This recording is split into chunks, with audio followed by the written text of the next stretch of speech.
What's going on, everybody? It's your boy, Dashing Plain Dashko, and we're back for a Leafs post game, which leaves more questions than answers. Should they trade for Artemi Panarin? Should they trade everything for Sid the Kid Crosby? Should Marc-Andre Fleury come out of retirement? Should I put some pants on? I don't know the answer to any of those questions. But what I do know is that we're here. I got Dan, more for your money. And I got Adam, the GOAT.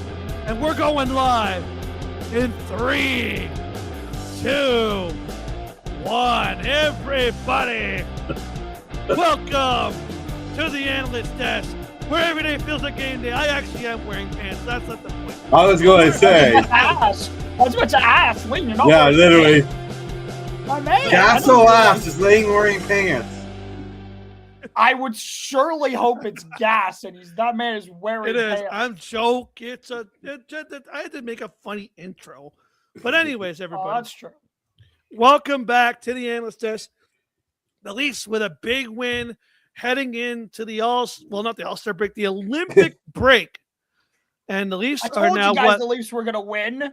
Leafs are told you now guys. 3-0.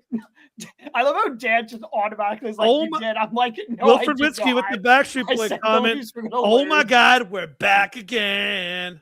Bam, bam, bam, That's bam. how we do it. Yeah. I We will- know, 3-0, baby. That was a great win. That was a great win. I will Big I win will for the give them some boys. Credit. The Leafs played fantastic today. Yeah. Give I me will- Carl a lot of credit for that fight. Yeah, let's pull up this box score. Let's get this. Carlo had a good fight, yeah. I was so Yeah. confused for a second. That like, was a turning point of the game, bro. It was a good fight. It was a good fight. You Good know, win. and Yeah. he hit McDavid. He got Macelli with challenged, 2 answered goals. the call. Oh, Wilfred saying trade Matthews and Morgan Riley, and we got the cup. I don't know, but maybe Morgan Riley. I don't know about Morgan. I don't know about St. Matthews. I'm some days I like him, some days I don't. But I definitely get where won a game and you're talking about trading 2 players. no. We're being positive. No, I'm talking, and I'm not talking about you, Lane. I'm not talking about you. But I'm we're just being saying, positive. I'm saying in We're general. That's you know what? That's Leaf Nation in a nutshell. We could win the Stanley. yeah, we could that's win, crazy. Adam. We could win the Stanley Cup, and people would still say trade Matthews. Yeah, let's- exactly. but He let's- could score. He could score. That man could score 5 goals in a clutch in a game in the Stanley Cup, Game 7 of the Stanley Cup Finals, and that man would still. I'd be like, say- trade him. yeah, exactly. People would still. He just scores 5 goals. Wins. The I'd be like, Suns fight. get his worth right now. Yeah, exactly. Like it'd be like 34 is trash, and yeah, well, there's that's that one man's opinion. opinion. Well, yeah, Opinion. I said it before, so I can't hate on it. But let's look at this. Let's look at this box score today. We got a 5-2 Maple Leafs win, pretty dominating game, a pretty good game from the Toronto Make Me Laughs here. Dan's worst enemy, Macias Macelli, with 2 goals on Oh. Matty Nice, putting in a goal. Goodness. Both goals were sick, though. To be fair. Matty with an assist today. The McMahon, he might be headed to Edmonton, so maybe this is a good trial game for him, getting a goal on 5 shots.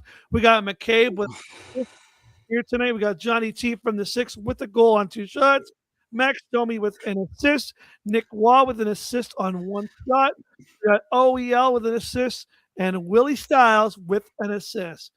And I believe it says Stolarz 34 saves on 36 shots. Looking like the Anthony Stolarz of old. We look at the box score for the Edmonton Oilers. We had Jack Roslovic with an assist on 2 shots. Jake Wallman on the back end with a goal on 4 shots. Josh Szymanski with an assist. Kasperi Kapanen, former Leaf, a goal on 3 shots. Yes. Emberson with an assist. Vasilevsky Podolskin with an assist. And McDavid and Draisaitl left off the score sheet today. Wow. Wow. And Wilfred's coming at you, Adam. Dream on. I never said it would happen. I never said it would Three, four happen. I games just said still in the he would playoffs. still get. You would We can't still. put- You and like many people would still say he would need to get traded, like no matter what he did. Oh, we have a guys. We have a gasser ass in the comments. I gotta Why am I gotta not find it. surprised this comes up? I gotta find it. I don't know where it is.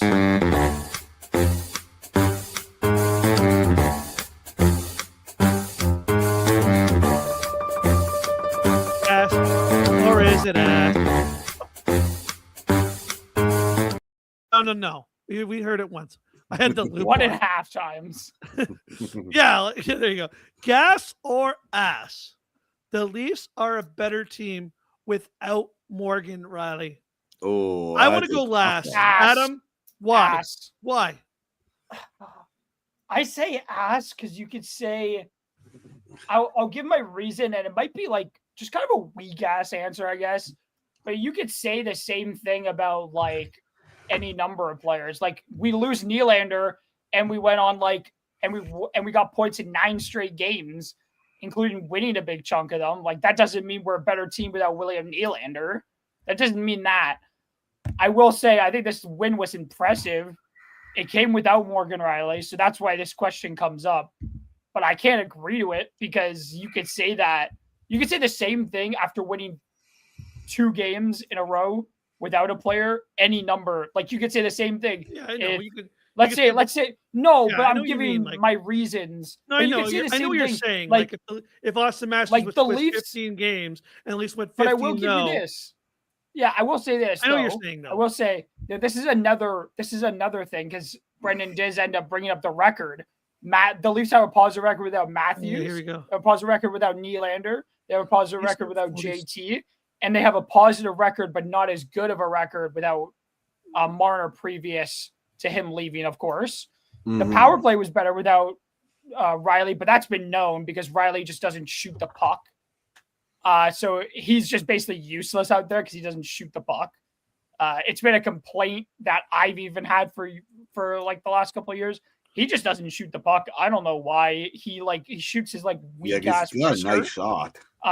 Like OEL, like he doesn't use it. That's the issue. Like he never shoots the puck, so he's not dangerous. OEL is dangerous because he has a big clapper and he shoots a lot more than Mo does. Right. But I won't agree to it because I don't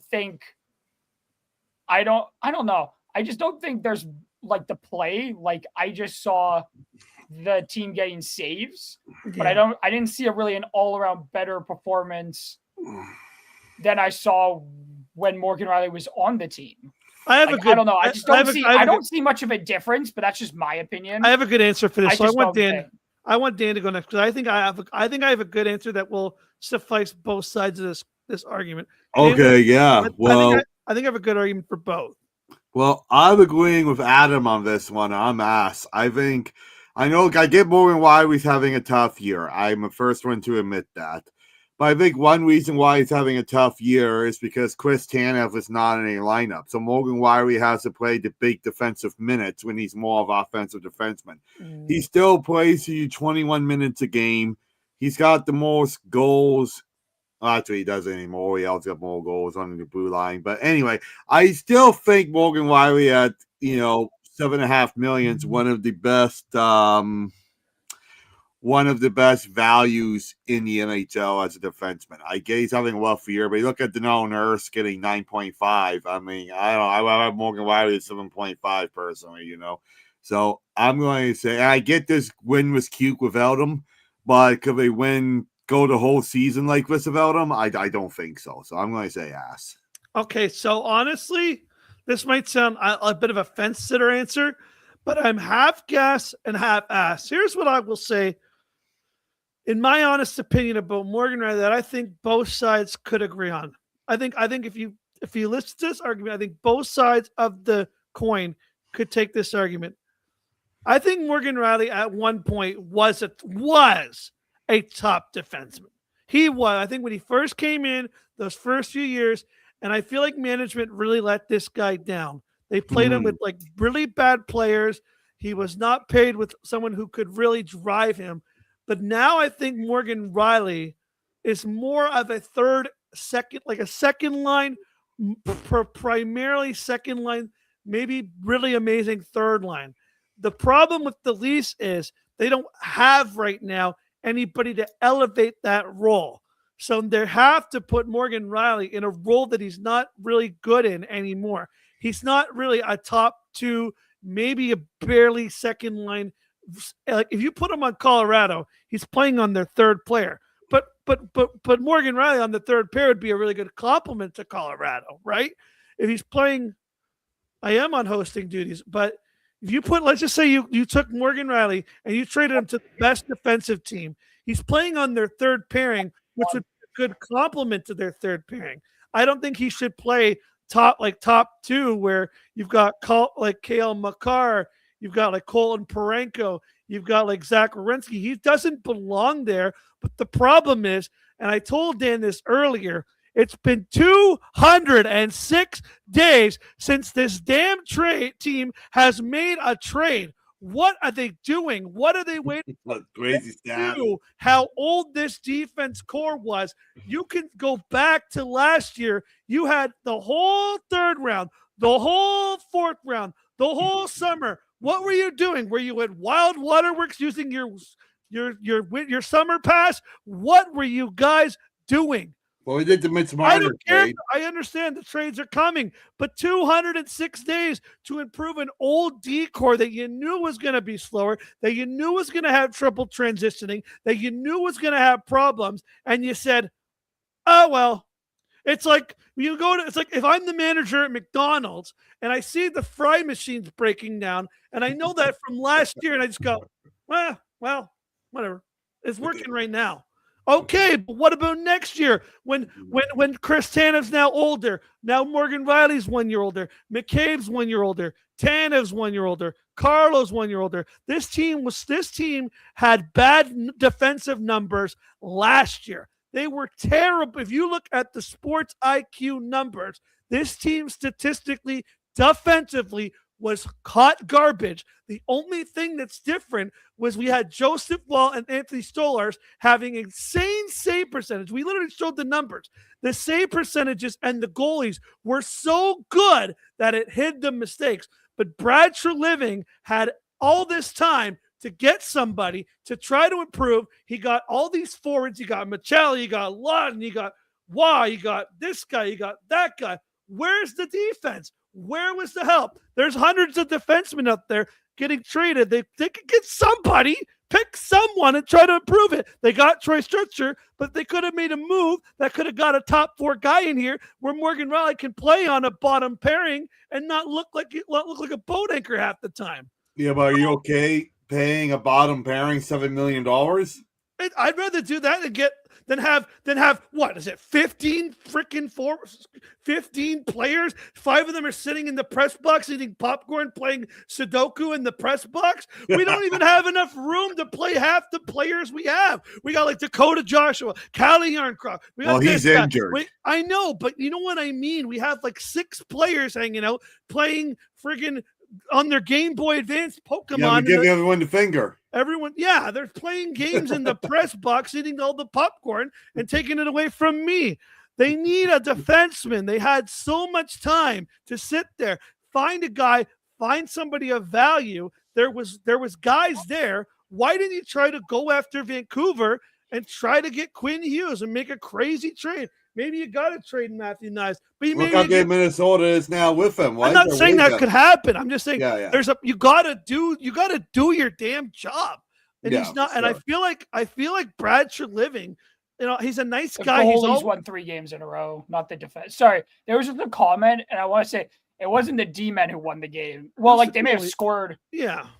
No, well, like it was Wool, Stolarz, because there was a shootout in there where no defenseman scored a goal in the shootout. But it's like, I will say this. So, Lane, I actually really fully agree with what you were saying. It's just frustrating. Like, what are you waiting for? Like, what are you waiting? What is it? Is it gonna? What are you waiting? Like, what do you wait for it to fall? Like, what is it? There's nobody available. Is this a Fairly Odd Parents where you're like Timmy Turner and you're like, I wish I could get a top 4 defenseman. Timmy Turner. But Lane, there's like I will say this. I'm not going to defend that the Leafs haven't made a trade because they should have by now. That was evident like 3 months ago, but there hasn't been anybody. But there is a price to pay for like basically throwing away your system for the last like 3 years, where you're just throwing the players away for the last 3 years and picks away. That it's like you pay the price for it, where you can't make big trades. I still think I made this point to Jacob a couple of days ago. I said the Leafs. I know he's not having a great season this year. I'll be right back. But I do think he's quality player, and I do think it would make for an interesting bringing, given what he did in Calgary when he played top 6 minutes, is Andrew Mangiapane. Yeah. Who I thought the Leafs should have gone in the offseason. I thought it was a great pickup from the Oilers, but he sucked there. I get that. But I honestly, he'll be cheap because he hasn't been playing very well. But he's probably give him like a 4th round pick. And he could score. And like he's shown that he could be quality. I just wonder if you go talking to the Oilers, maybe you do that trade separate from the Bobby McMahon trade, of course. Yeah, because the rumors are Bobby's going to the Oilers, apparently. Which I think you could get a high price for Bob. Apparently, the asking price from the Leafs is a player plus a first. Oh, at least a first for Bobby, which is like okay, fair enough. He's a guy who's just came I would off rather 20 keep goals him and is having a good year this year. Yeah. I think that'd be interesting. I like the Oilers pick is not going to be great, of course, anyways. No. But I do wonder if the Oilers will do that just because, as we've seen tonight, they rely pretty heavily on their top guys. Yeah. Which is a concern, I would think. But it's something that I thought for the Oilers have been an issue for the Oilers for years is they rely way too heavily on their top guns. They never seem to fix it. So I do think getting somebody like Bobby McMahon would be good for depth scoring at least. But that's a decision. That's a decision the Leafs need to make in the next 2 weeks in the internet or wherever how long the international break is here. They need to make up their minds if they're going all in. If they're going to go all in and try and make the playoffs again, or if they're going to sell players that they can sell. I think they should sell. I guess we'll see what happens. Do what the crazy thing is. That's a decision they got. Well, you could partially sell. You don't have to fully sell. You can partially sell to get some assets back and kind of retool. So Adam, but I think that's a decision that needs to be made. So Adam, I don't know if you were on the show where I think you were on that show with me. I think it was you and me. I don't know if they showed the. Oh no, I left the comment. I don't know if it got shown because we always get so many comments. I said I think the Leafs, honestly, for the rest of the season, have 2 choices here. You either do one of 2 things, in my opinion, and I don't think there's a third option. You either accept that this year was a write-off, like you do what Nashville did. Maybe you move a few little things, maybe move 1 or 2, maybe 3 guys max. Try to get some assets, reload next year, and think, you know what? We had a lot of injuries at the wrong time. This guy got hurt. These guys all got hurt at the wrong time. This was just a bad year. The NHL's parity. Maybe next year we're a better team. Or you go full-blown, you start asking everybody to waive the no-trade clause.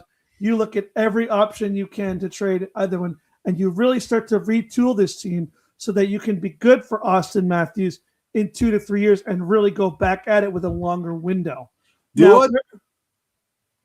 I don't know what the answer is. I'm not trying to sit here and say which answer is right because the NHL is such a parity league right now where it feels like 1 year you could be the worst team and the next year you could win the Stanley Cup. That's just the way this year, especially this year. This year is so weird because you can win 30 games and look like you're a playoff team and you can lose 4 games and look like you should be tanking. So it's so razor thin this year, but again, I just don't know what the right answer is because I don't know what's going to happen for the rest of the NHL.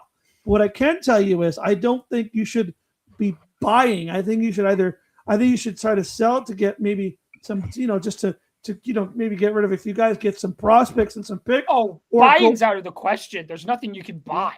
Like the Leafs can't buy anybody out there. You could do it. You could do it, but I don't think they should. Call me A bunch of crazy. punts cheap at least. I think what Brandon's saying, a soft sell. Call Yeah. me crazy. Okay. Okay. But I said these next 3 games will make or break the season. Well, to my shocking Jacob used to go surprise, they Uh-oh. won all 3 games. Stop with the So- refuel talk, boys. Big win. Let's go. I still feel like they can make it inside note. Left my laptop Hey, charger. they started it. I didn't start this conversation, to be fair. Do you know the way I look at You it? need to back up your boy here.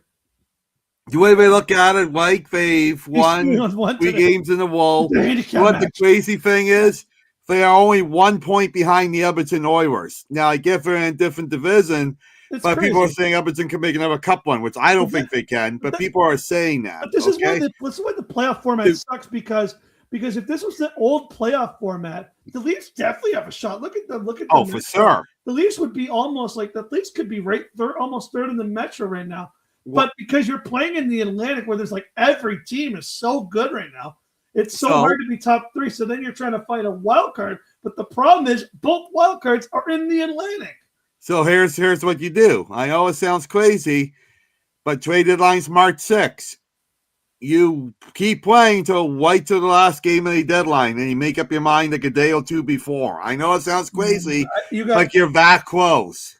I don't know, Dan. I what are you going to make it? 240 days before you make a trade? Like they got to Yeah. make. No, you got to get like you know what? This is the problem though. You're gonna, but see if you're selling. Okay, but Dan, counterpoint, right? You sell cars, so you know what I'm talking about. If you got this car and you know it's a hot commodity and people want it, but there's a guy across the street selling a similar car for around the same price, are you going to wait for him to sell his car? And then your car people are going to be like, oh, well, I brought the car across the street, so I don't want your car as much. I'm only going to pay $14,000 instead of $50,000. No, if someone's going to pay you $16,000 cash for your crappy 2014 Chevrolet car that's used on the lot, you're taking the $16K and running with it. You got to sell before the market dries up, because once people make their moves, you wait too long, then Nashville's going to sell Stamkos and this guy and that guy. Everyone's going to sell, and then you're going to be left standing on the highway with your pieces going, who wants Bobby McMahon when all the first-round picks have already been traded? When everyone's supply and demand. Once that car across the street sells, I'm the only car left, so now I can sell that car for 17 or 18.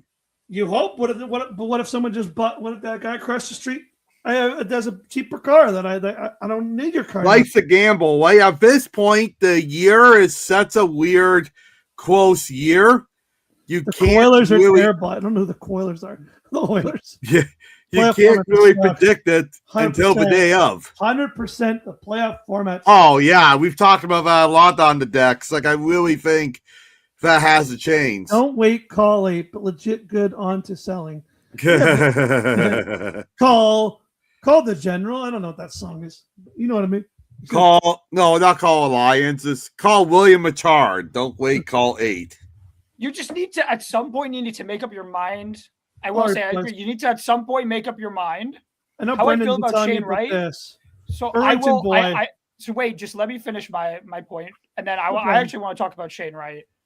But I just wanted to say you do need to at some point make up your mind. I agree. 100%. Whether it's over this break or whether it is like right before the deadline or whatever it is, just make up your mind at some point. Now, my opinion on Shane Wright, I've said this since he was drafted. Mind you, I have said this since I feel bad for the guy. He's had documented, of course, attitude issues. That's why he dropped. But I have felt since his rookie year, the Seattle Kraken have mishandled this man's whole career. 100%. Oh, like for sure. First year, he played 8 games in the NHL, mind you. Now those were like he was playing 4th line minutes as a rookie, as a top 5 pick in the draft. He was playing, and then he got sent down to the AHL for 8 games, and then sent back down to the You can't trade them unless they OHL won't leave, after the girlfriend. World Juniors. Or no, sorry, he was played 8 games at Coachella, played well, got sent down to the OHL, went to the World Juniors, played well actually with the Spitfires when he was down there. Came back to the NHL the next season, started the year, played 8 games, played all right, sent down to the AHL, played amazing in that year. Next year, he started out. He actually played, but like those first 2 seasons, like he should have been playing more minutes. If you're gonna have the guy play in the NHL, he's got to play more minutes than what he was playing. It very much hurt his development, but he came back stronger. He had the COVID thing helped last him year. too. Yeah, he had all that COVID crap. COVID killed Shane Wright. We know we're not supposed to say that word, but that word. He should have. He should have definitely like played an extra year. He should have stayed in the OHL. I feel like him and Alexis Lafreniere really. Alexei Lafreniere got really robbed. Oh, I love Alexei Lafreniere. I feel like they got and like I feel like that that whole like break and like not playing and then being on taxi squads and not playing. I feel like that really hurt development. But Shane Wright. But Shane Wright hasn't been that bad. He had a good year last year. He did a rough year this year, to be fair. You don't lose what you did by. This is only his second full season in the NHL, and I think he's going through that growth period. I still think he'll be a good hockey player. I don't think he'll be the top line elite center everybody thought he'll be, but he'll be a good second, third line center that gives you a good 60, 70 points. I think if you could fleece Seattle, I would love him. I would love Shane if you could fleece them and like maybe not give up a lot to get him. I think it's worth a look. Oh, I would love that. Jacob love him to come here. Jacob Moore, the sports analyst, who is usually on the show, usually in my role as the host, usually the host of the show. Don't wait, Collie, but all jokes aside, if the goaltending holds and Willie and Abe and Austin Matthews keep cooking, but let's hold on for a bit. I know what Jacob's saying. I just think the map to the road to the playoffs is just like it's not impossible. Of course, nothing's theoretically impossible. I just find like the GPS is like it's you're going through a blizzard at this point, and on a car that doesn't have snow tires. Can you make it? Sure, you could. Of course, you can make it if you're a good driver. Depends on what car you're driving, but I don't know. It's hard to say. And look who's joining us now to probably fire me. It's Jacob Moore, the sports analyst. God. All right, I have no camera because my laptop's dead, so I'm on the phone. So Jacob, you could have been on here the whole time. You have to come help. Well, I gotta say this about. I love the car picture though. Yeah, that's car picture's actually kind of sick. That's my summer car, Photoshop to look like a Need for Speed Most Wanted cover. But look, boys, I gotta say this. For the Leafs, I think you can't keep acting like they need to make a decision today. Because I'm gonna put it this way. Let's say, Lane, you have a chance to go on a really nice date in 2 weeks. Oh, well, of course. All right, 2 weeks. 2 weeks. You're going out. I go on a nice date every night. You're going on a really nice date. All right, you're taking your girlfriend out. Take you out. Do you need to decide today what underwear you're going to wear if the date's in 2 weeks? Yeah. No, you don't. Pick the underwear later. That's what I'm saying about the Leafs. But I need to decide wait, dog, wait. But I need to decide the restaurant because if I leave the last minute, then we'll be driving around all the time and go, oh, the restaurant. No, I want to go to that restaurant. No, I want to go to that restaurant. Well, yeah. So, but here's what I want to say about this. If people call and offer you a trade, you can't refuse. Thank you, Wilder. Let's say you take in, I don't know, you get a call for Bobby McMahon and the Sharks are willing to give you 3 first-round picks and Will Smith. Of course you're going to take the trade. But if you're trading Scotty Lawton for a 3rd-round pick and some donuts, then don't do it, right? Like, you got to wait and see. I'm saying this right now. The way this team played tonight, with the way the goaltending is played over the last 3 games, I think you have to look if Joseph Woll and Anthony Stolarz can hold the fort, and you have Austin Matthews, who shut down Connor McDavid's day before Dan goes on, he didn't score any goals. Well, yeah, because he was facing Connor McDavid all night. And you're getting secondary scoring from McMahon and Marcelli. And you have the waiver wonder in Troy Stetcher. You don't need to make a panic decision yet. So Jacob, So finally, I have some Hold on. backup because I've been Hold dealing on. with these two. would you agree that no? Because I did say something. I think we should wait. I Hold said on. what I said. I'm But joking. Jacob- I'm joking, guys. I love Jacob, I want to ask. So are you willing? So then, are you okay? I'm just asking. Let's just say they don't make a panic move, and They should make a panic move. No. That's for sure. hold on. I'm asking. I just want to ask my question, Jacob. Let's just say Okay. they don't panic. They do what you're saying. They don't really nothing really develops in the trade market, and maybe they just go. This is a year that bad things happen. We are still a good team. Are you okay with the mediocre, finish just below the playoffs, and then maybe trying to run it back and make some adjustments in the offseason? And are you okay with that? Honestly, I am, and I'm going to explain why. You have to look at this year. If Stolars, Wool, Matthews, Nylander, Carlo, Tanev don't all get hurt, this is a very different season. Lawton at the beginning of the year, if they didn't take them until February to realize Easton Cowan shouldn't be in the NHL, like there's a lot of things that the Leafs did. It's kind of like the Toronto Argos last year. They didn't blow up the whole team because they were terrible. They're running a lot of it back, like with some tweaks, mind you. But they're running a lot of it back because, you know what, they feel like, look, we've been a good team the last 3 out of 4 years. The Leafs have made the playoffs 9 straight years. And Dan, I know I'm giving you a migraine by saying that, but it's a fact. No, it's not that. He's got heartburn. He's dying over here. Lane, you got to bring him Gaviscon. Toughing it out. I only have these little Tums that are staying. That's all But no, all I mean is I think with this team, you just don't want to jump the gun because we've seen, I'm trying to think of another perfect. The Minnesota Vikings made a panic decision and got rid of Sam Darnold. True. Right? And you could argue that and that got the general manager fired. That's why he's fired. We all know that. I'm not going to get into some of the other reasons that are being said online. But at the end of the day, if you make a panic decision and you trade Scott Lawton and then he goes somewhere else and dominates, or you trade Bobby McMahon to Edmonton and it's Zach Hyman all over again, you got to be careful. Yeah. But I honestly think sometimes the best thing you can do was nothing. Okay, but hold on. Why? I'm holding. I'm on hold. I got a One moment, question, please. I got a question though for everybody, and this is actually what really makes me it actually really ticks me off because why didn't they when the Leafs were on that 10-game, I don't know, whatever it was, 9-game run where they got a point, it was the January Cup, everything was happy, they were 1 point up, and things looked like it was. No, I'm being serious. No, I'm let me finish because this is actually a positive point.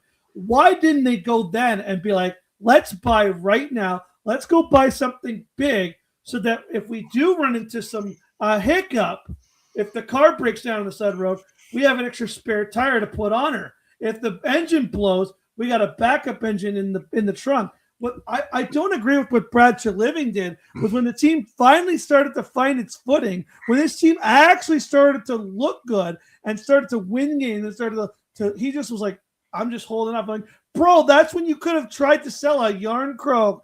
All these guys that are, again, I'm going to say it, all these guys sitting in the press box playing Sudoku every night. Trade 3 of them, get someone to help. You could have probably gotten JT Miller. You could have traded maybe like 3 or 4 players and Ben Danforth and Easton Cowan to New York for maybe Panarin or JT Miller, someone to help. Then you could have had all the Luns, the Was. You could have brought in maybe who knows, maybe a defenseman like Willie Kyle or whatever his name is. You could have got something when you had the chance, but you sat there and let the car just spitter, spatter, and run out of gas halfway on the highway. And then you lost 9 games and you took yourself from actually being in a playoff spot where you guys look good to now being like, we might not even get halfway there now. Now the road trip is canceled. I think. Yeah, but I'm still here. But no, I think Lynn, you make an interesting point, and I think Brad Treliving's a bad GM. If you want my 2 cents on it, but now, mind you, do I think JT Miller would have helped? No, I think you're. I think he's a. I think JT. Well, I mean, if you want that caliber, I would rather have Calle Yarncrow over JT Miller right now. I'll tell you that much. JT Miller's a cancer. Jake He Squires is a locker room cancer. That's just a fact. No, it's He killed obvious 'cause what's Vancouver. You want him happening in to? New He York. killed What's Vancouver. happening in New York? That's his fault. Yeah. He Like, killed they were fine Vancouver. He's before. killing the Rangers. He's the Grim Reaper for hockey teams. Yeah. Ouch. Now, okay, let's say Lane, you say they should have traded. Let's say hypothetically you want to make those moves to bring in Rasmus Anderson Yeah, okay. because of the Chris Tanev is, becoming the Jake Muzzin of 2025 or 2026. Sorry, sure. Or Dougie. I mean, I'm not a big Dougie Hamilton fan, actually. I still think they should just go get Luke Shannon and, have him kiss babies. Matthews for Robert Thomas. Oh, that's a joke of a trade. That is No. a Bobby joke of a Tommy. trade. That would, There's no but you way know what, you think that's a Wilder. good trade. Hold on. You know, Wilder's not the first one to say that. I was watching I've heard that Kyprios, too. and he said they should trade William Nylander and Matthias Marcelli for Robert Thomas.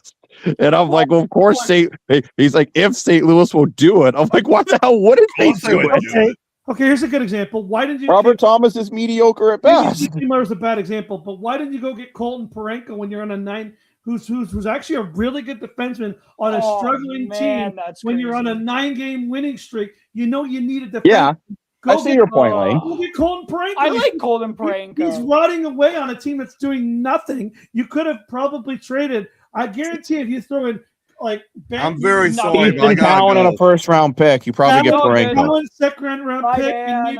Bye. I'm sorry. If you trade, I know people are gonna say don't trade Ethan Cowan, and I get that because you do need prospects to an extent. But if you know this is your year, you're finally starting to get going like this. That's what I don't. This is what I need to understand. Is at the time the team was actually looking good, right? The team was winning. The team was doing stuff. They were putting points in, and they didn't try to improve when they knew that the car was running out of gas. They didn't stop on the side of the highway, evaluate. Now they want to evaluate. Well, guess what? Sometimes it's too late to evaluate. Why are you evaluating when you're almost at the bottom of these when you were right there? Why were you evaluating then? Why couldn't you have gotten someone from Philly or St. Louis or some of these bottom teams that are going to sell? Why did you make your moves then? Why'd you make them now when the moves might be too late to make? That's what I don't get. I don't get it. It's so frustrating. Yeah, fair enough. You had I still don't get. I don't get. I think I froze. I feel like I have to continue to say this because I feel like I have to continue to say this, and I will say this again. Robert Thomas is. I know why people want Robert Thomas because he is a very. I'm not gonna say it. I guess old school. He's more of an old school player. Same with Nick Ritchie. Braden Montour. They're old school players, and they play tough, and they they hit and they do all this. But Brandon, Robert Thomas for Austin Matthews and picks is such a bad trade. That's how you lose a bet. That's how you get fired. That's how you didn't know. That's how you get fired from the NHL. That is crazy bad. Same thing with the Willie for Robert Thomas. Who the hell wants Robert Thomas right now? Robert Thomas has sucked this season. You mean the guy that sang on that song? It's just like the ocean under the moon. It's the Robert same Thomas is not what the Leafs need. I'm telling you that right now. Robert Thomas right? is not what the Leafs need. That's what his name is, Robert Thomas. He's not the song. I don't want to be lonely no more.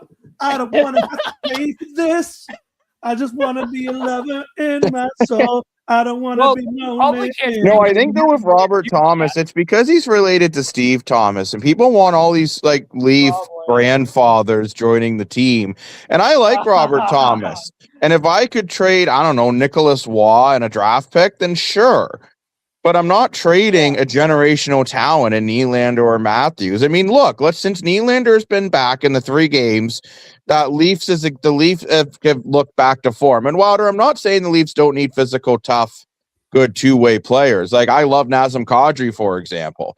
But I wouldn't trade William Nylander or Austin Matthews for Nazem Kadri. I would trade. I keep saying Nicholas Waugh today, but I think Nicholas Waugh, truthfully, I think he should be on the 4th line, and I think Scott Laughton needs to be getting way more ice time. Stumpy. He had a ton of ice Stumpy was one of the best. I don't know who that is. Jacob, Adam. Scott Laughton, tons of minutes after the Leafs made it 4-2. He was No, like I 1 know. year- I just mean like it was let's do that more Matthew. often. I am letting you know, Jacob, that your boy played a lot of minutes today. I'm just Well, letting that's you know good, he played 'cause a ton of minutes. If he doesn't play enough minutes, he can't afford the $5 banana bread. Oh, that's a good point. That's a good point, Jacob. The world gotta- famous. It's the world famous banana bread. I got a That's theory where here. that is. I don't think people are gonna like this trade. This guy. It's not true. No, I know everyone's gonna hate this, but I'm gonna throw I a can't name do my out. sound effects tonight. I'm sad. Hold on, I got you. Give me 2 seconds. I got you, Jacob. I got you. You got to just ask for them. Think now, you're Jacob. lying. Oh, no, not that one. I gotta find it. It's not true. There It's you go. not true. But okay, here's a name. You're not gonna like it, but I want to throw it out there. What about Adam Fox? Like, you want a guy? You talk about a guy. You want offense on the D end. Why did you know? I heard there's a lot of issues going on with Adam Fox and the Rangers because he didn't get picked to Team USA. Why is that? Depends on the price. Depends on the price. Yeah, I man. agree with that. I think it depends on the price. Depends on If the I have to price. trade a Matthews or a Yeah. Nylander, then no way in hell. No, but what if it's like? Yeah, no. I'm just saying. What if it's like you trade Cowan, Danforth, and a first and a second? I'm not saying Oh, that's I'm doing that.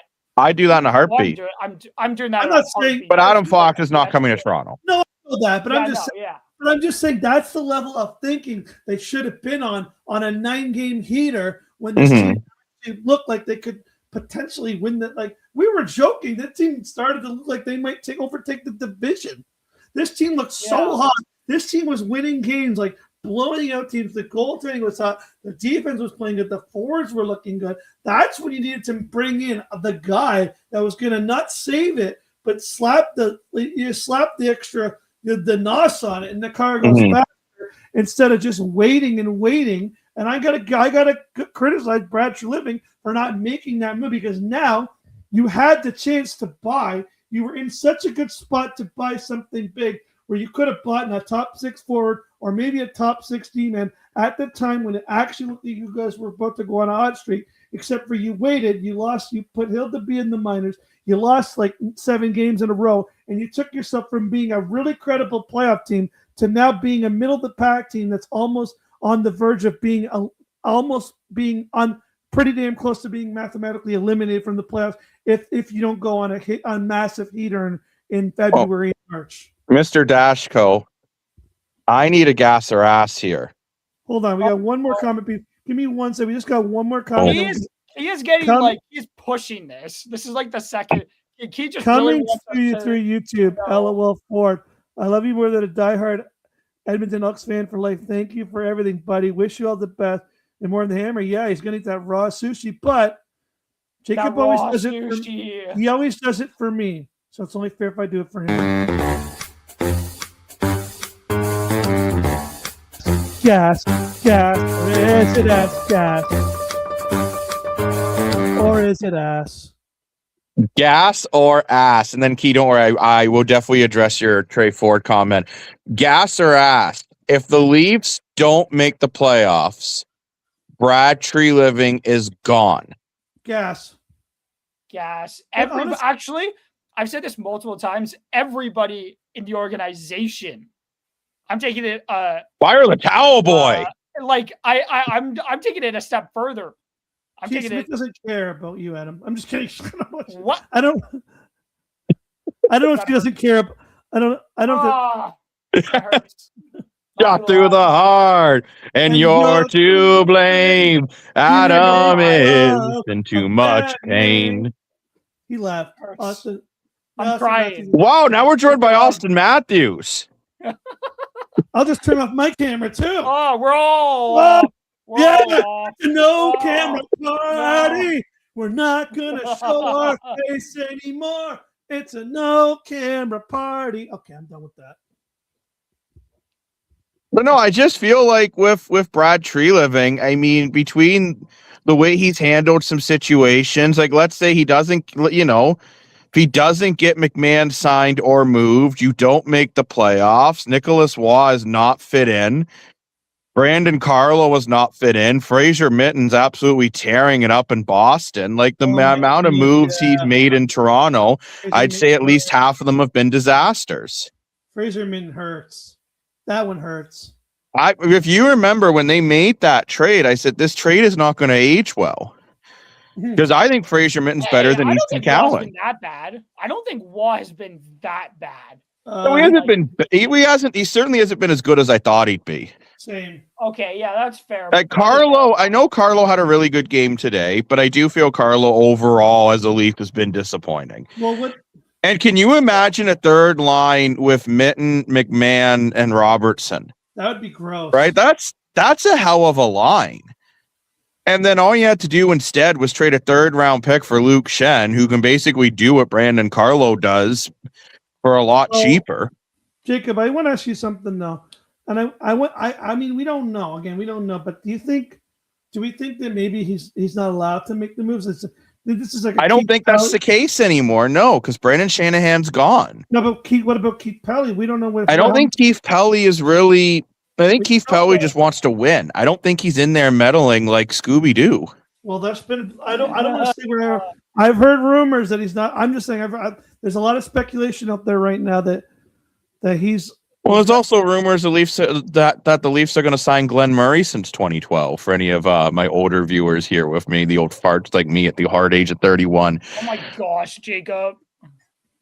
But I just feel like, and again, and this is Leaf Nation being Leaf Nation. I'm a part of Leaf Nation, but we're going on about firing people, and I know I brought it up because I just wanted to look at a donkey's butt.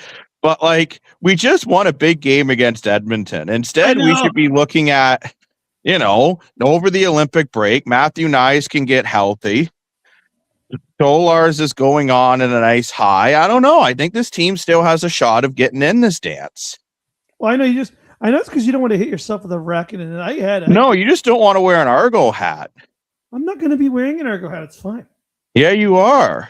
No. Damn, Lane, you are so confident about that. Oh, I really just want to see you in the hat, to be honest with you. That's all I want to see. It's just like Winton McManus wearing a Ticats hat. I just threw up a bit. No. He's gonna. No. You just. I will say though, since you brought up Hamilton. Hold on though. Before you do, we got to look. Since you want to look at this, since we want to talk about it, let's share this screen. How big? Like, okay, so you got. Of course, you got 2 weeks up to go. Go play in the Olympics. But you got your last 3 games of February are Lightning, Florida, Ottawa. How many points do you need? Wait, okay, I'm going to say this hypothetically. You win all 3 of them, you're right back in the dance. You need to win all 3. If you lose all 3, though.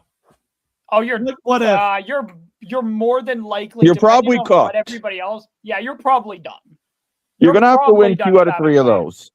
You got to beat Tampa. At least win 2. You got to beat Florida and Ottawa at least. Yeah. If you mind you, if you win all 3, you're literally, you're going into the playoff. You're coming out of the Olympic break anywhere from 5 to 7 points out, depending on how Boston and Florida go tomorrow. You got. You got Philly, you got the Devils, you got the Rangers, you got Tampa Bay, Montreal, Anaheim, Buffalo. That Buffalo game is probably a do or die right there. Well, it depends how you do in all the games prior to it. I think that 3 you brought in there, Mr. Dashko. That could be the season, and I don't like saying that, but that's why I say about waiting on the deadline. Maybe wait to see how those 3 games go. You're 5 points, and then go from there. But Boston, you're 5 now. Boston and Florida play each other tonight because it's now Wednesday, my dudes. So, you're looking after. You might be 7 points out of a playoff spot by the time the Olympic break hits. I guess you hope Florida wins that game at this in regulation. Yes, and. You look at Toronto, and if they can find a way to win 2 out of 3 of those even, you're potentially right back in this hunt. And as Adams pointed out, look, Montreal is, 5-3-2 in their last 10 coming off a loss. Like, you don't think that these teams like Montreal and no disrespect to the Sabres, they've been flying, and no disrespect to the Red Wings, but like you look at some of these other teams, and I don't know if they're going to continue to keep an 80% winning percentage. So if Toronto everyone goes on winning 20 games in the next 28. So if the Leafs go 7-3 every 10 or 6-2-2, they have a very high chance of making the playoffs. Like what they need to do is not unrealistic. It just there's certain games that you just can't lose. I don't. I don't. They don't need to what? They don't need to knit. They don't need to He's eat saying cat that, litter. no, they're saying he's saying that Buffalo doesn't have to win 80% of their games though. Well, no, but what? No, that's not what I'm saying. I'm saying Buffalo currently is winning like 80% of their games. 63. I don't think they're going to continue to win 80% of their games. So people say the magic number mathematically is the 99-point plateau, which everyone says that means Toronto would now have to win 19 of their next 27 because they won tonight. But if you think about it, 2 overtime losses brings up the same amount of points as 1 regulation win. So if you can go 6-2-2 every 10, you have a very decent chance of making the playoffs. Now, do I think this team's going to win the Stanley Cup? Absolutely not. They'll probably lose second round to Tampa. He's calling it from his phone. That's why it doesn't sound good. Yeah, I apologize, Key. I'm on my cell phone because I've accidentally left my laptop charger at my work. But I saw Lane, Dan, and Adam having too much fun, and then I got FOMO. So Mike Johnson, I'm sorry, but I think Mike Johnson is about as smart as, I don't know, a box of grapes. I'm not a big Mike Johnson fan. But Jacob, you have to admit, like I know what you and Adam do say, but it is very hard. Like it's. Well, I'm not saying it's easy, but things that are easy aren't worth doing. It's very easy to get out of bed and just go eat toast and not do anything with your life. But if this team wants to show that they're a real team, they have to do it. What's the weather like in Columbus? I hope I don't sound that bad. I'm sorry, guys. No, you don't. I asked you a question. You didn't answer it. You're supposed to say it's 30 degrees. I don't know what time it is. I mean, what the temperature? Funfish was so down on the Leafs last week. This is hilarious to me, and I'm gonna call it out when you guys are like, Brendan thinks he's a Funfish, you were so down about the Leafs last week. I can't stand Mike Johnson personally, but yeah, me neither. I cannot stand the guy. I do not. It's a good thing that I'm not standing because I really find him annoying. And now I'm standing. I can't stand him. I don't know. I know it. I get what you guys are saying, but you have to you basically have to go. The Leafs for them to make it, basically have to go 8-2 the rest of the season. No, they don't. They got to go 7-3. Yeah, if there's 28 games left? But if there's 1 week they don't do that, then they're in trouble. Well, yeah, sure, but I'm saying until they don't, 1 week they're done. Okay, but if they go 6-3 1 week and then 8-2 the next, that's the same thing. So again, am I saying? But if Buffalo wins the games that you win, then you have no points. I mean, yeah, but you're not just chasing Buffalo. Like if you win, you still have games against teams you're chasing. If you find ways to get wins and win those 4-point games, well, yeah, sure. What if I don't know, William Nylander takes the wrong subway and misses the game? But like we don't live in what if world. I'm just saying, realistically, there's still a chance. Man, I feel so bad for Morgan Riley. Everyone hates on Morgan Riley, and like he's such a nice guy. We were just talking about this early. Okay, like, so Jacob, I don't know. So negative around that guy. Jacob, I don't know if you were here from our I don't know if you heard the conversation I had. I said, I just don't think he's like. I think he's a good like third pairing, maybe middle second pairing guy. He doesn't belong in the top pairing anymore. Well, I think with Morgan Riley, he just needs the right defensive partner, and clearly Carlo's not the guy. Hear me out. Look at it. If you go back and look at his stats when he played with Luke Shen versus what he does now with Brandon Carlo, it's night and day. And do I think Morgan Riley? You guys could think I'm toxic. That's okay. That's a good Britney Spears song. But I'm slipping up. But like I just look at with Morgan Riley, mind you, I think the Leafs will trade Morgan Riley either this season or this offseason. I think he's going to go to Vancouver. That's my 2 cents on it. But he should go to Vancouver. I think Morgan Riley with the right partner is a very good defenseman. It's just this is a bad stat against him. I mean, yeah, absolutely. I'm not saying he's having a good season. He's not having a good season. But I also look at it. He's not as played with. invisible. He has never had a consistent defensive partner his entire tenure in Toronto, and it's one of those things. And before people say, "Oh, he's not as good as Cale Makar," I'm well aware. But you have to wonder what would have Cale Makar done of his career if he didn't play with Devon Toews for most of it, I'm right? sure And I mean, it's just something that, like, Sidney Crosby can play with anyone, and he's the best player in the world. But you wonder if guys like Morgan Riley, if he had the right fit in his career, I actually think he should have left Toronto years ago just for his own sanity. That's my 2 cents on it. I agree. He should have. And then, no, what I find funny, because I will find this really funny if it did happen. So let's say he did leave. He goes on and then he wins the cup and he's like really good in that cup run. I would have said ha ha ha to all of his haters, because I would have been like, yeah, exactly. Look, well, what was the difference between a situation here to a theoretical situation away? And he goes and he flourishes. because That's always the thing. Because then people will complain that we let him walk. Or why didn't he do it here? Because he's going to play. Right, but he's going to play on a team that has the support for him. That's the problem. But I will say, the support for him, and now it's too late.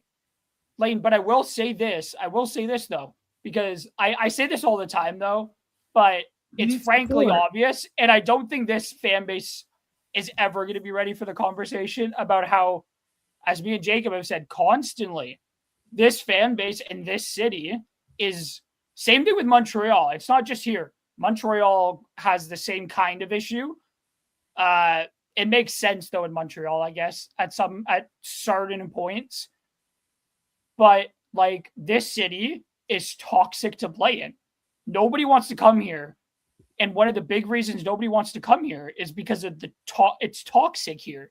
If you want it is toxic. No matter what you do here, no matter how good you are, no matter what you do here, it is toxic. That's not true. Unless you're Matt Sundin and no one cares that you tried to wreck the franchise. Yeah. Raptors. Unless you're Matt Sundin. But it's I don't think anything.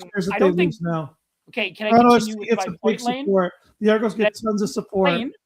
Lane, can I continue with my point? Sure. Holy cow. Sorry. It's toxic because I think whatever anybody does, I think no matter what, like, yeah, people say it's easy to be loved here, but it's just like people say, oh yeah, all you have to do is give good effort and this and that and this and Literally, that. And give good effort, you got to try hard. No, but even when that does happen, this city is still, there are certain parts of this city, there are certain parts of this fan base that will always be toxic to no matter what you do in this city. It will always end up happening. No matter what Jay Gardner would have done, no matter what Phil Kessel would have done, no matter what Morgan Riley does, no matter what Austin Matthews does, no matter what William Nylander does, no matter what Mitch Marner would have done, even. Okay, but then this city will always end up being toxic to them because at the end of the day, they don't do enough for this city. They don't do. Adam, I know what you guys. I know what you guys say. Counter argument, Adam. It's 1 second. I just have one counter argument. That's all. In Vegas, if you have one bad season in Vegas, you're traded. Everyone hates you. They don't buy your jerseys, and you're traded immediately. Who in Vegas has that happened to? Everyone. They literally trade in half Vegas? Yes. Yeah, because they got to trade out half the team every year because the fans will not go to the game. The difference is that the fans actually speak with their wallets in other cities. The problem with Toronto is we say this and then we go still buy the jerseys. We still give MLSCL the money, so they don't care because we can sit here and say we boo them, but at the end of the day, we're still handing them the money. But Lane, they still sell in Vegas though, with Vegas, to counter your point here, let's talk about the most recent example that I can, Johnny Marcia show. Yeah. He won. He was very good for them, but they let him win because it's not the fan base. It's the culture that the Vegas front office has had since day one. They are They are. It's not the ruthless. it's not the fan base. It's the front office that's ruthless. Don't get this mixed up. Okay, It but has fair. But nothing at least to they do send with a message. that You front can't play bad office here. is vicious. Yeah, That you front can't office play will do bad whatever here. it takes to win. Good. So We it's should not do the that. fan lane. It's not the fan base then. So that is a bad counter argument to what I said, because it's not the it's not the fan base that's promoting that. It's the front office. It's the guys up there that are vicious. It's the difference between Vegas and the Leafs. Vegas are vicious and they will do whatever it takes to win. Yeah, at But least you my saw. point, the fans no are- matter what you say, no matter what people say about the Leafs fan base, it's being easy to love in this city. Because yeah, that might be true, but it's also this fan base will turn on you like that no matter, like, for one wrong and this fan base turns on you and they will not let you up about it. I will say that it may be easy to be loved in this city, but it's just like that. You wash away any good you do for this city. Like Mitch Marner did. He did a lot. He played very well for this city for a while. I will say maybe he didn't turn up in the playoffs like everybody wanted him to. But no matter what he did, even if he won this city a cup, there would have been still parts of this fan base that would have been toxic to him. No matter if even if you don't believe that or not, there are people that I do honestly believe would have been, no matter what he did, even if his representation and his parents didn't suck and were horrible and didn't push Mitch Marner to do what he did, even if Mitch Marner sucks. Like I do truly believe that, because I think there are parts of this fan base that just hate the players, certain players, for just the sake of hating certain players. It may be easy to be loved, but this fan base turns back, Jacob. way too quickly. Yeah, sorry, I was trying to read a message, and then but no, I would say to me more that I would more compare it to the Nazem Kadri situation when I look at like the Leaf fan base. No, but Nazem Kadri was a guy that gave it his all every night. Sure, he made some dumb decisions, but was never from lack of effort. I think Mitch Marner, the fan base more turned on him because he blocked trades that could have made the team better and then still left. Meanwhile, when Matt Sundin did that, nobody seemed to care. It's a double standard for sure. But to Vegas's point, I wanted to talk about the Vegas management situation. That's not always the best decisions. Look at Marc-Andre Fleury. You keep Fleury, Vegas probably wins a cup sooner. Right. So, and look at when they traded, remember, they traded Nick Suzuki for Max Pacioretty. That'll go down as one of the worst trades in Vegas history.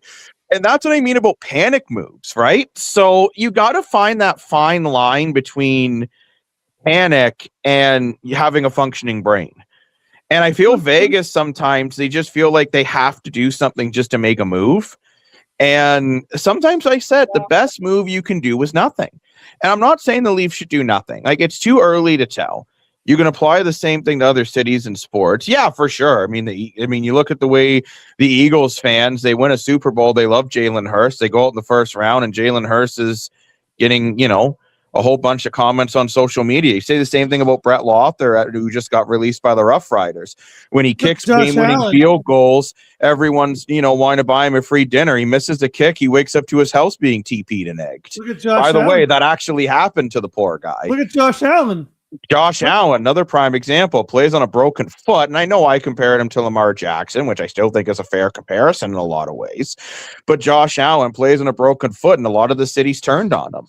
So Toronto's not the only tough market in hockey. Like, I do agree with you, Lane. Like, the Raptors, but the difference is with the Raptors versus the Jays. The Raptors have won in most people's lifetime. No, but Jacob. And the Argos have won in most people's lifetime. The Leafs, I would say, is a good portion of their fans who go to the games who have never seen this team have decent success. Like, Adam, I'm curious, have you ever seen the Leafs make it past the second round? No. Not that I remember. Lane, have you ever seen the Leafs make it past the second round? No. I think that's why the fan base is more frustrated here than it is versus other Torontonian tems. Because this is what I want to add on. Like, I get what Adam's saying. It is hard. Adam's a smart guy. No, I know he is. I'm not saying that this isn't the hardest city to play in. But my counter argument to everything you can say, right, about it, and Jacob, just to hammer on what you said, right?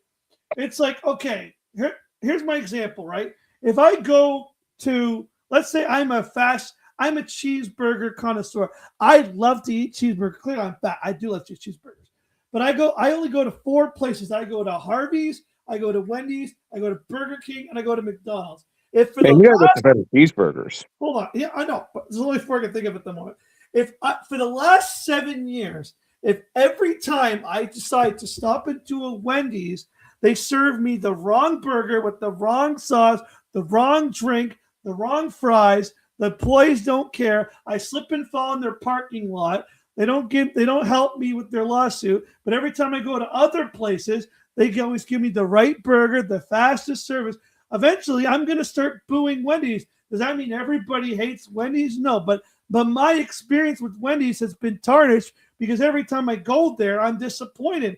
And the problem with the Leafs is I feel like they're kind of the Wendy's whenever it's a game 7 or whenever we just want them to win one game to kind of, show that you could say the 03 crew, people love that team because they played with a lot of passion and when they lost. Yeah, I was around in that 03 team. People were furious at a lot of those guys. They chased Gary Roberts out of town. They said Cujo was washed. McCabe's an idiot. Caberlet's overrated. And that was a team. That was a group that made it to the Eastern Finals twice.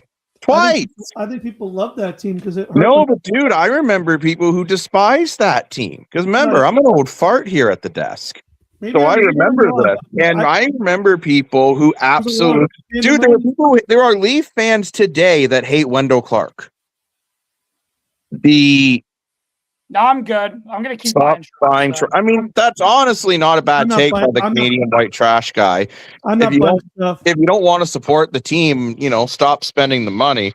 I haven't even entered the free contest anymore. I don't care. And Brandon, if I honestly remember a lot of people I knew, and back then, remember, social media wasn't that big of a thing. So, it's a different world now. I know I do remember back then. I knew a lot of people who said that Gary Roberts was washed. I knew a lot of people who said Cujo was washed.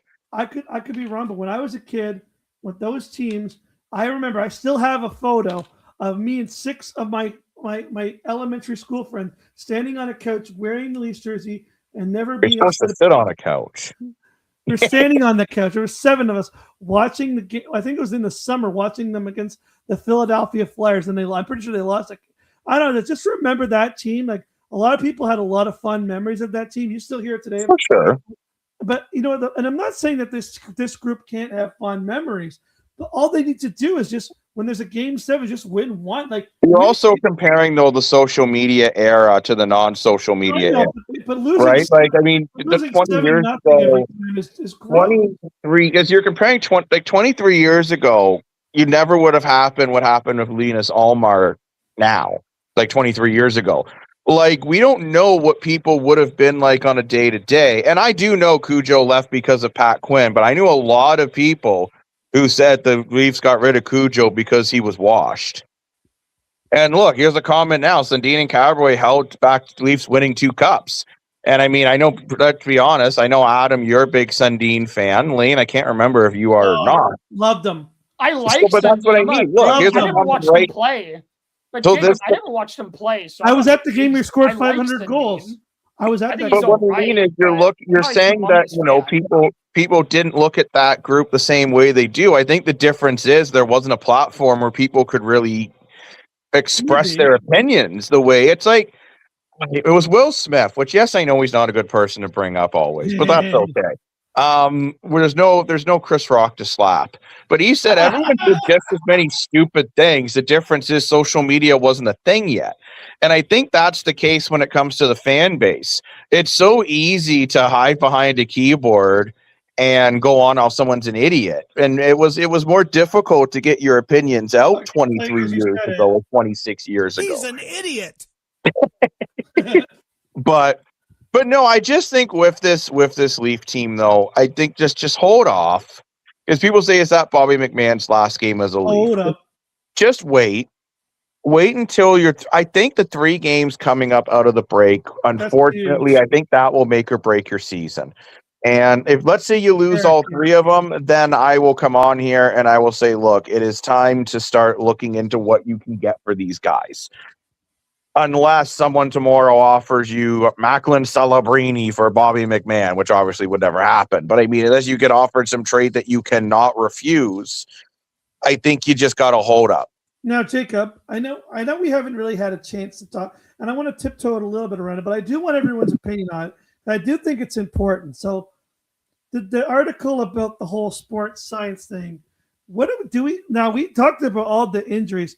Do we think it's weird that the Leafs have not hired a special doctor for the injuries this year, considering we've had William Nylander miss the most games of his career? We've had I saw apparently they have, but they just didn't hire people who have as much experience. No, that's that's what I read. Apparently they hired they have a team, but they don't have a special guy. Apparently they didn't, like, the people that were being reported were let go and not, like, there was nobody to replace. Apparently they did bring people in, but they just weren't as experienced. That's just what I wrote. That's just what I read. Whether it's what you're talking about or not. Yeah, it is. It is what I'm. So Brad Schliving, which apparently his phone only works to call Overdrive. He can't call other teams apparently. Apparently only works for the Overdrive line. But he called it the report that James Myrtle put out was that basically, for the last, I don't know, ever since Kyle Dubas came in, when Kyle Dubas took over from this team, he hired I forget the guy's name, but he hired basically an all-star, basically sports science, medicine, health guy that was like the best in the world, and then he hired the second best guy when that guy left, and basically those two guys were on the Leafs, top unit. Like whenever you had an injury, you went to these two guys, and they, I don't know, slap some flex tape on your arm, and you went back out there, and the Leafs for the longest time, the Leafs for 8 seasons, I believe the sign said, for the last 8 seasons up until this year, had the fewest amount of injury games missed because of those two teams. For the first time since Kyle Dubas has come to the team, this is the first year the Leafs do not have that specific person in that role. They have a team, but they don't have a dedicated person to when you're not, when your knee's out, or I don't know the specific of it, but basically when you're banged up and something's not right, they don't have that specific one-on-one guy that has that expertise. And now the Leafs have gone from being one of the fewest injured teams to have now being one of the teams that have missed the most amount of games throughout their whole run. I'll say this. I haven't read the article that you're referencing, Lane, but if what you're saying is true, which I'm not saying it isn't, I'm just saying I haven't read it personally, then that's idiotic. MLSC has more money than what they know what to do with. Like, that's the one big advantage the Leafs have over other teams versus a salary cap. There's no operations cap in the NHL. So why not spend the money on the best doctors and the best masseuse and the best banana bread and the best shoes? And guys, why did they why not have a specialist? It's like the Kawhi Leonard situation. Look how good he was in Toronto because Toronto had such a high-end medical staff. So again, I don't know enough about the whole topic to give a full opinion, but if that's the case, the Leafs should be spending more money than any other team in the NHL in that sector. But go ahead, Adam. Wait, so Lane, what you're talking about, I think, is what I did end up reading. Yeah, I don't know if it's true, Lane, but I don't know if it's true but they did. But I will say this. Kind of came out on Overdrive and tried to debate the whole thing. Okay. But sorry. What I will say is that what I read was that they did hire people. They weren't as experienced as whoever they had before, but injuries are a luck thing. And I will say they've had 8 years of luck in terms of injuries, but luck ends up running out. Injuries are a crazy thing. You say that, but always. Adam, guess what? Guess what, though, Adam? You can think. I mean, I know you're saying, but you know what's funny? The two guys that quit Toronto went to Pittsburgh. You know who has the fewest injuries in the NHL this year? The Pittsburgh Penguins. Again, but they're not magicians. Like, you can't, I will say injuries. There's something to that role. But I will say, the role is a big thing. But injuries, again, I'm going to say it because William I think Nylander has missed most injuries his whole career this year.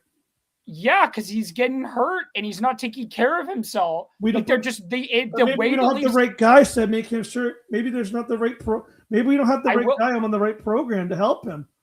But I will say this, because but if they know the damn programs, that just run the same damn programs you've been using yourself. I mean, again, we don't know. I don't know how all the semantics about it, but I just find it funny that the two guys that were on the Toronto's that were specifically brought in to do this job were the best. You can look the articles out there. It's fantastic. The Leafs had one of the most fewest injuries of every single year that these two guys were on that role in that specific segment of the organization. This team was a wagon for injuries. Very, very rarely did this team miss injuries. Obviously, you're going to get hurt, but I'm talking about substantial injuries.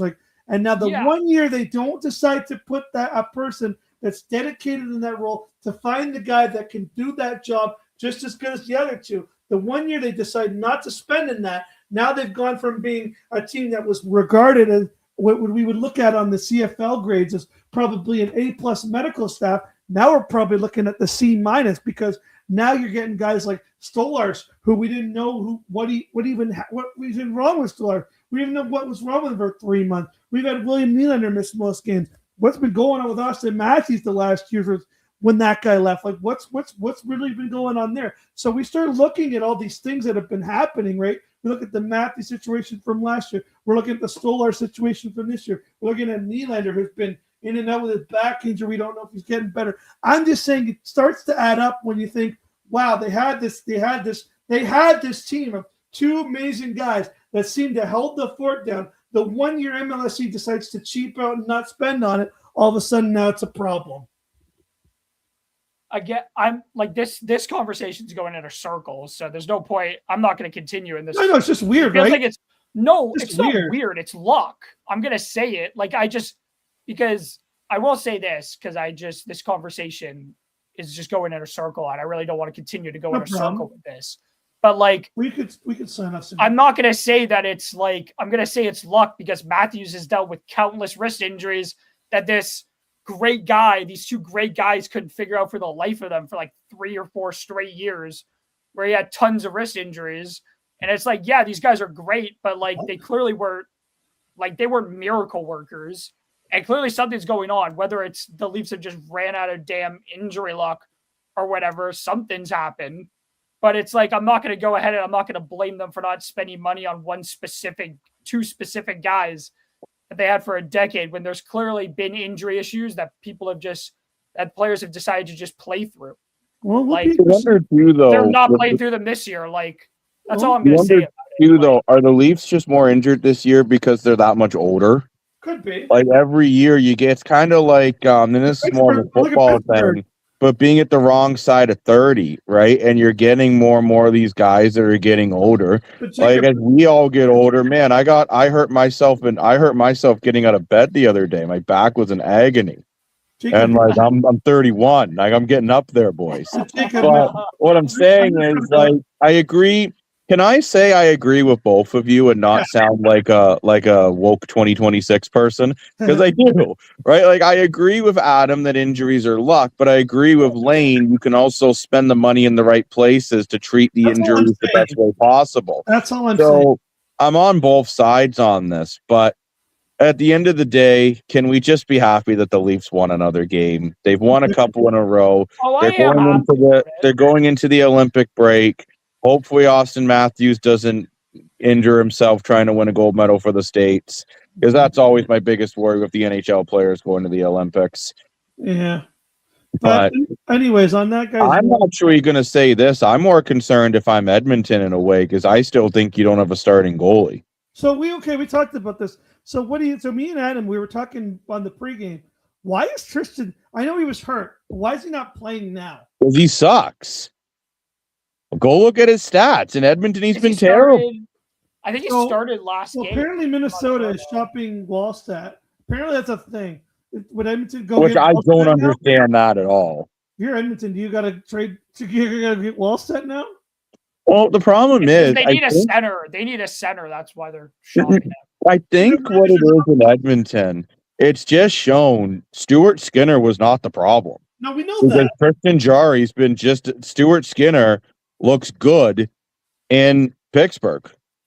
He's not an all-star, but he's certainly serviceable. And everybody but Edmonton knows what the problem is with them. Well, Edmonton, I think their problem is their I defense. swear, Edmonton and Ottawa, I don't know what it is with those two teams. Edmonton and Ottawa specifically always have the worst luck with goalies. I don't know what it is. I don't know. James Reimer's playing It's well in 'cause they- Ottawa, which is kind of funny. It's because they never address the actual issues with their teams. It's Those two defense. teams, I do not understand what is wrong with their management groups, but they never, like, especially in Ottawa, their owner talks up, like, and their both talk big games about, like, this team this season and this and that. And it's just like, you didn't address any of the issues you had last season. You didn't address any, like, especially in Edmonton, they've had the same issues Well, Ottawa for kind of 4 years in a Ottawa- row. They've had the same bloody issues, but they refuse to address them because they're delusional in their brains that they think it's just goaltending. They just plain suck defensively, and they refuse. Like Ottawa last year, ahead of this series, I remember this coming out. Tanev and McCabe were a top 10 in the league in defensive. Like that was one of the top 10 best pairings. Ottawa's best 2 pairings were not even in the top 50. Their top pairing wasn't even in the top 50. Their top pairing were their 3rd pairing last year in, like, defensive rating or something. Like, that's just shambolic. Like, that's just bad. Like, you can't have that. Like, it's just bad. Okay, That's apparently, just my. I think Jacob's gone. We'll probably wrap it up in the next minute or so. But Jacob, lay on something firm and put a 3-inch soft foam tube under your neck. So Jacob's just in pain. Maybe we gotta hire Jacob's just the in pain. trash guy for medical advice. But I think on that note, we've been about an hour and 22 minutes. I think we've got all the comments here. So I think we're gonna wrap it up. Well, hold on, Lane. Oh. Sorry. Before we wrap this up. Dan. Okay, Dan. I'm just kidding. Yeah, I know. Okay. Someone's got to be the guy that screws up all the wrap ups. Okay, He what's up? did mention Trey Ford, and I said I would address that comment, so I'd like to address it. I think Trey Ford. I'm curious your thoughts on this, Lane, as well as a Ticat fan. Do you think Trey Ford's not just brought in to be a backup, but to bring in some competition if Bo Levi Mitchell struggles the first couple weeks? Right? Like, Trey Ford's a guy that I think does have the intangibles to be a starter. It just didn't work in Edmonton. The problem with I know maybe I'm overreacting. It's maybe because it's only been one day.